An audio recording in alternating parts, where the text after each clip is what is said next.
Donald Trump has had a difficult time accepting the fact that he has lost his reelection bid. And he did not attend Joe Biden's inauguration. We kind of expected that. I don't know why everyone in the media seems to be losing their mind about it. I would prefer that he just not be there. I think it's actually a blessing that he's not there. But nonetheless, he did decide to leave the White House this morning by boarding Marine One. He had like a small group of people there to kind of cheer him on. He did speak to some reporters. He did not, engage in the typical traditional ceremonial events centered on the inauguration of the incoming president. Because again, he's bitter. He's angry about the fact that he lost. He's angry about the fact that possibly for the first time in his life, he wasn't able to exploit some sort of loophole or muscle his way into getting what he wants. And he can't stand that. So he did give a self-congratulatory speech, which we'll get to in just a second. But John, what are your thoughts about his unwillingness to attend the inauguration? Like, do you even really care? Well, I've gotten a pretty strong signal that you don't, so I'm gonna pretend that I don't too, because I want domestic tranquility. No, look, I almost brought up in our first hour of coverage this morning, like hypothetically, this is sort of a hypocrisy check or whatever. If he had been there, what would we say? Because I doubt what we'd be saying is good. Yay, awesome, okay, good, he's being responsible, we move on. We probably wouldn't be saying that. But that said, I think that in theory, some of the peaceful transfer of power norms could be good. I think that it's, undisputable that if he were there, that would potentially get some of his followers to marginally accept the credibility of the election a little bit more. Him fleeing is another signal to them that it doesn't count, that Biden's illegitimate and all of that. I'm not saying they'd love him or anything, but they've always done it. We've done it for 150 years and he wasn't there. I don't care, I'm not losing sleep over it. I'm just saying, I think if I could press a button and have had him there, quiet, not making any, like drawing any attention to himself, I would have preferred that probably. I mean, he's not, I don't think he's capable of that. And he would suck all the energy out of the whole event with his antics. Like Trump is Trump, like that's what Trump does. I don't think it matters. I think that his supporters are always going to interpret things in whatever way they want to interpret it. So if Trump gives some sort of address or releases some sort of statement discouraging violence, they'll go ahead and read that as, oh, he doesn't really mean it. He was pressured or forced into doing this. If he had gone to the inauguration and said unequivocally that Joe Biden was the fair winner of the election, his supporters would still go along with this ridiculous deception about the election and how it was stolen from Trump. Like that, like at some point there, you have to acknowledge that there are some people who aren't interested in having a reasonable discussion about anything and will. They'll be fluid with whatever conspiracy theory they have so it can adapt to the situation on the ground. Like we've seen that happen so many times where QAnon's ideology will like morph into something different depending on what the current events are in any given moment.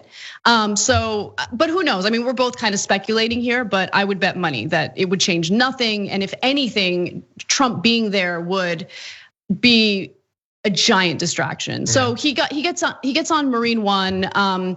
He wanted to make sure that he flew to Florida while still the president of the United States. That was really important to him. And he did give a speech before leaving. So let's hear a little bit of what he had to say. We also got tax cuts, the largest tax cut and reform in the history of our country by far. I hope they don't raise your taxes. But if they do, I told you so. And if you look at the regulations, which I consider the regulation cuts to be maybe even more important, that's why we have such good and have had such good job numbers. The job numbers have been absolutely incredible. When we started, had we not been hit by the pandemic, we would have had numbers that would never have been seen. Already our numbers are the best ever. If you look at what happened until February a year ago, our numbers were at a level that nobody had ever seen before. There are plenty of Americans living in poverty now. Plenty of Americans who are experiencing poverty for the first time in their lives right now because of Donald Trump's incompetence and unwillingness to lead, because of his self-dealing, because of his narcissism and self-interests. All he did was cut taxes for the wealthy. All he did was ensure that interest rates remain low so corporations can benefit from it. And he loves to talk about the stock market. The stock market is not a good indicator of what the real economy is actually experiencing. And when you have 8 million Americans who are in poverty now, like who weren't in poverty and started experiencing first-time poverty, like poverty for the first time since the last summer. That was an incredibly inarticulate way of saying it, but you get what I'm saying. 8 million more Americans fell into poverty since the last summer. That's a better way of putting it. So to argue that like, oh, it's the best economy in the world. No, it's been a disastrous economy. And of course, part of that is COVID. But COVID was compounded by his unwillingness to do what it took in the short term to ensure that people were safe. I mean, he's the one who discouraged people from wearing masks. He's the one who discouraged social distancing. He's the one who admitted on tape that he was intentionally downplaying this severe virus. He was a complete and utter disaster. And to give a speech, a self-congratulatory speech, as 400,000 Americans are dead from coronavirus. It just shows you how shameless this guy is. Are you implying that he didn't do enough just because he did absolutely nothing? Yeah, no. Like we created so many jobs. He's leaving with 3 million less jobs than America had when he became president. Okay, you're right. The stock market is not the economy, but let's pretend that it is. He did worse in that by far than Clinton, Obama, and Reagan. He did better than George W. and George W.'s dad. That's it. He didn't even do great in that. And he'll say, well, yeah, up until last February. Okay, but as Anna pointed out, you could have recovered quite a bit since last February. You made a bunch of conscious decisions that caused that not to happen. They didn't just hurt job growth and the stock market. They also killed hundreds of thousands of Americans. And even if that weren't the case, like nothing happened under the previous presidencies that like artificially impacted things. It's like someone in the chat said, like I had the best relationship ever until last February when she cheated on me with a bartender. Well, no, that counts. You don't get to say before the bartender. You gotta count the bartender, Trump.